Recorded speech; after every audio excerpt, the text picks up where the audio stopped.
in Georgia, and we considered them a Georgia band. I think they were one of the great blues bands of all time. The Allman Brothers, I discovered people like Blind Willie McTell, because he wrote Statesboro Blues. For a long time, I thought they wrote it, like a lot of people who kind of fall in love with covers of the blues. I fell in love with B.B. King early on in my musical career. Willie Dixon, Mississippi John Hurt, and then more modern players like Robert Cray. I was just with Ted Moe last weekend.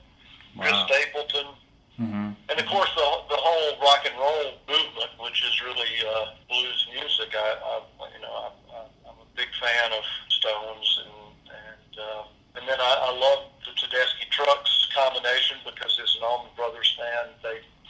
They are channeling that same vibe. So, I think honestly, if you like American contemporary music, you love the blues. Right. The Berklee College of Music was developed in the 40s to teach jazz and contemporary music.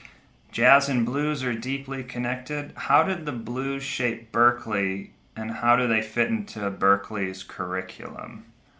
So we were the first college in the world to really respect and treat jazz as a worthy topic of instruction. That was back in 1945. And the focus then was more on swing and big band and, more complicated jazz arrangements. But underlying most of those standards were blues progressions and blues inspiration. So in a way, I think you would argue that we sort of picked up the blues in its sort of swing and big band incarnation, followed it through into the bebop era. And then in some ways we have some faculty who I think felt like, and I agree with this, there's an amazing teacher here named Matt Glazer who has influenced my thinking a lot, because I knew what I liked, but I didn't really understand why I liked it. And he has this wonderful expression that the blues is the aquifer that has given birth to all the great American music forms. When in doubt, his advice to a student is to go back to the blues. So rather than simply listening to the jazz you love, try to go understand the blues roots of whatever jazz you love. Or if you're a popular songwriter, returning to the blues or moving your music more closely to the blues might be a source of inspiration. So, Again, I think you'd have to argue that as a school founded on jazz was founded on blues. So by the associative property, so were we. I've heard you mention music is the ultimate way to express oneself. Why is music so important, and how does it help someone develop? Many things you can say with words, and that's the normal way we communicate, through writing or spoken word. But then there are some things that are harder to communicate through words, and we find ourselves at a loss for words, and I think that's where music is at its most powerful. So when people get married, they want to celebrate, or when someone dies, or we want to honor that person, or when we're trying to invoke the divine in the world, the spiritual, when we're trying to calm ourselves, when we're at risk, when we're mating. Music is the best accompaniment for those activities that stretch us beyond rational thought and our normal way that we communicate with language. And we've learned through brain scans that music, more than any other thought process, illuminates more parts of the brain than any other.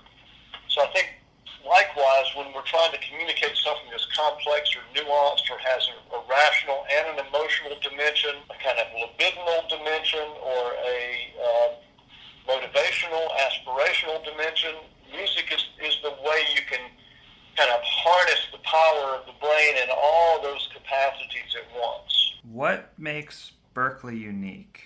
I think our history, our legacy as having been a school that began teaching jazz, means that we are a more improvisational institution.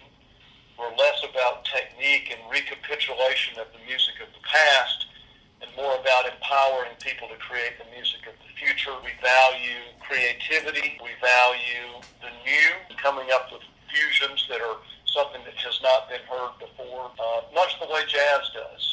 The way Dizzy Gillespie can go to Cuba and suddenly jazz takes this amazing turn. That's the way I see Berklee, as a place that's constantly on the look for new musical ideas and new musical inspiration, and attempts to empower our students to be the creators of that music, not just the interpreters of music. What's your proudest accomplishment while being president of the Berklee College of Music? I'm very proud of our Berklee online school that now has over 10,000 students, because higher education, as we all know, is very expensive. And a lot of musicians, a lot of the most talented musicians, don't really have the means to come to a 4-year American college. So the online school lets them study anywhere they live around the world, while they're working, while they're living in maybe a less expensive place. You can actually get an online undergraduate degree as well as a graduate degree at much less cost, not only because you're not living in Boston, but the tuition's lower. So I'm very proud of that program, and I think it's really distinctive. I think we're the only music school that has a program of that type of any scale. I'm very proud of what we've done to make the college more affordable to students who come here. The amount of financial aid we offer is up about 500%. What we're trying to do is to say, look, if you've got talent, we want to make it possible for you to be here, even if you come from a family with no means. So that's something I'm pleased with. And, I guess the final thing, and this is not really, I think this has been a tradition of the school from almost its beginning. We have always been focused on trying to help musicians be able to sustain a living, a vocation as musicians and creative people. I think unlike almost any other conservatory, we're really good at helping people figure out how to navigate the existing music industry. As complicated and unreliable as it can be sometimes. So, we're training people to be video game composers, and we got a whole bunch of them out there doing that. That might not have been what they dreamed of when they were 14 years old, but they're able to sustain an income and a living doing the music that they love. What criteria do you use to select individuals for the honorary doctorate degree?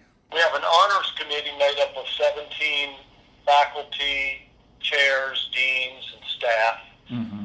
And we deliberate at length. We're looking for people who have made a significant contribution to the world of music, ideally innovators, or people who've used music as a tool for social change, people who are respected by their peers. So it's complex and subjective, because obviously there are a lot of wonderful musicians out there, and everyone sees the world a little differently. But that's what we're going for. I'll give you an example. This year we gave our first honorary doctorate to a hip-hop artist, Missy Elliott. And Missy was the person who really showed, in the early days of hip-hop, there wasn't a lot of room for women. And Missy showed how a woman could be an authentic and highly credible hip-hop artist, and really opened the door for lots of people who followed her. In addition to just her popularity and her success, we felt like she was a change agent. Could you explain the concept that Berklee is always 10 to 20 years ahead of the curve? Where does Berklee stand now? Well, I think if you asked our students, sometimes they'd say, "Well, we're not as far ahead as we should be."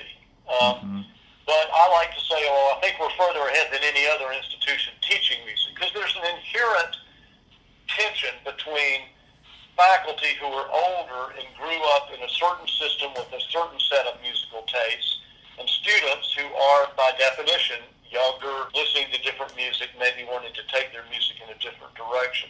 And I think that tension is actually healthy. I think that's the way we learn.